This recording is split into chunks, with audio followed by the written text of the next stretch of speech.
सांगड़ कश्मीरियुनि सां इज़हार यकजहतीअ तौरु कारो ॾींहुं सॼे मुल्क वांगुरु सांगड़ में बि मल्हायो वियो। इन हवाले सां हिकु rally deputy commissioner Sanghar doctor Imran उल हसन ख्वाजा जी अॻवानी में म्यूनिसिपल ऑफिस खां प्रेस क्लब ताईं कढी वई। रैली में ज़िले जे अमलदारनि, सिविल सोसाइटी जे नुमाइंदनि, शहरियुनि, कॉलेज ऐं स्कूल जे उस्तादनि ऐं शागिर्दनि वॾे अंग में शिरकत कई।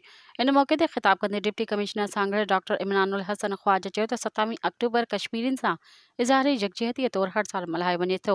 असां कश्मीरियुनि ते ज़ुल्म जी मज़म्मत कयूं था। म्यूनिसिपल कमेटी सांगड़ जे चेयरमैन राशिद उल इस्लाम मुग़ल चयो त असां हमदर्दी कश्मीरियुनि सां गॾु आहे ऐं इन सां इज़हार यकजहतीअ लाइ अॼु गॾु थिया आहियूं। हुन चयो त भारत कश्मीर ते ज़ुल्म कयो ऐं कब्ज़ो कयो, जॾहिं त अञा ताईं गॾियल क़ौमुनि जे फ़ैसिले ते अमल बि नथो थियो आहे।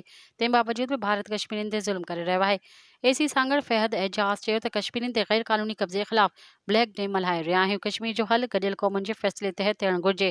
भारतीय फ़ौजियुनि जे ज़ुल्म जी मज़म्मत कयूं था। हुन चयो त कश्मीरियुनि जो हक़ खसियो वियो आहे।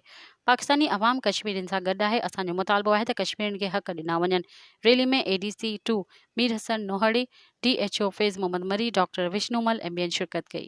मज़ीद ख़बरनि ऐं तफ़सीलात लाइ विज़िट कयो असांजी वेबसाइट www.awamiNewsHD.com ऐं ॾिसंदा रहो अवामी न्यूज़ HD।